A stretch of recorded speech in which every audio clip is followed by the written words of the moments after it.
Baternay au départ c'est un projet solo qui s'est vite transformé en groupe parce qu'en étant tout seul dans ma pièce et en m'amusant à empiler des guitares et des batteries, je me suis dit ouais non c'est pas la peine, donc voilà, c'est devenu un groupe grâce à ça. Et puis c'est des chouettes rencontres avec des chouettes musiciens et donc voilà c'est devenu un chouette groupe. Et donc le line-up actuel des 4 membres de Baternay existe depuis juillet 2014. Donc dans Baternay nous sommes 4 musiciens, avec Guilhem à la batterie et Oli à la basse, et puis Eric à la guitare et moi à guitare et chant.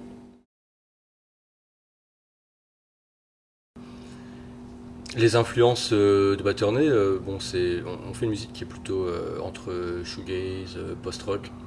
Donc évidemment on pourrait citer des groupes comme Beach House, on pourrait encore citer Slowdive, My Bloody Valentine peut-être, dans les parties un peu plus électriques de notre musique. Et sinon il y a aussi pas mal de chansons, enfin ou surtout de textes en ce qui me concerne, qui prennent forme suite à, je sais pas, je pense à Sunday par exemple, à une balade sur la pointe de Breskens, voilà tout simplement.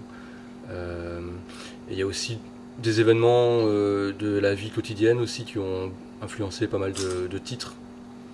Je pense à des décès, des choses comme ça. Enfin, je m'étale assez là-dessus dans les textes des chansons, donc je vais pas. Il faut écouter. Enfin, l'année passée, on est allé jouer en Angleterre, à Blackpool, à un festival. Et Nicolas, qui conduisait sa camionnette ce jour-là, le jour du départ, s'est rendu compte que sa carte d'identité était périmée. Et donc, il a risqué le tout pour le tout. Et il a eu beaucoup de chance, parce qu'il est tombé sur un douanier anglais qui a dit que normalement, il ne pouvait pas rentrer. Et finalement, ils ont laissé passer. Et il lui a dit, vous avez beaucoup de chance. En plus, c'est ça, il me dit lui-même. Ouais. Mais on aurait pu tout faire foirer, ouais, juste le jour même, pour une connerie. Parce qu'au même moment, le reste du groupe prenait l'avion à Charleroi. Oui, c'est ça, on est parti en avion. Et lui, pas de problème, ouais. Et moi, j'étais là, juste à l'arrivée, à l'embarcadère, avant de prendre le ferry. Et pendant 2-3 minutes, j'ai flippé, en fait. J'ai cru qu'on n'allait pas passer.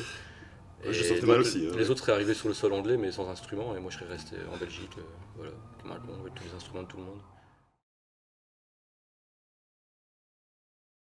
Baternay, en fait, c'est un village dans le sud de la France, près de Valence, dans la Drôme, où j'ai fait un camp avec les scouts quand j'avais 17 ans, et j'en ai gardé un chouette souvenir. Et donc, voilà d'où vient le nom. Mais sinon, ce qu'on peut dire, c'est que ce nom a été choisi tout à fait par hasard, parce que quand il fallait trouver un nom de groupe, parce qu'il faut bien trouver un nom à son groupe à un certain moment, j'avais vraiment aucune idée du nom qu'on pouvait donner. Et en fait, ma copine m'a tout simplement posé une question. Elle m'a dit, qu'est-ce qui t'a marqué dans ton enfance? Et là, je lui ai répondu, un camp scout à Baternay. Et elle m'a dit, voilà, tu viens de trouver le nom de ton groupe. Et à ce moment-là, moi, j'avais toujours pas compris, en fait, quel était le nom du groupe, parce que je dis, quoi, je dois l'appeler comment, un camp scout? Et elle m'a dit, mais non, Baternay, enfin, idiot. Et donc, voilà, d'où vient le nom Baternay, voilà. Ah bah, j'ai appris quelque chose, c'est fou ça. Ah, tu le savais pas non plus? C'est vrai, tu le savais pas de cette façon-là, non. Ah, ok. Je savais c'était quoi Baternay, mais voilà. Voilà.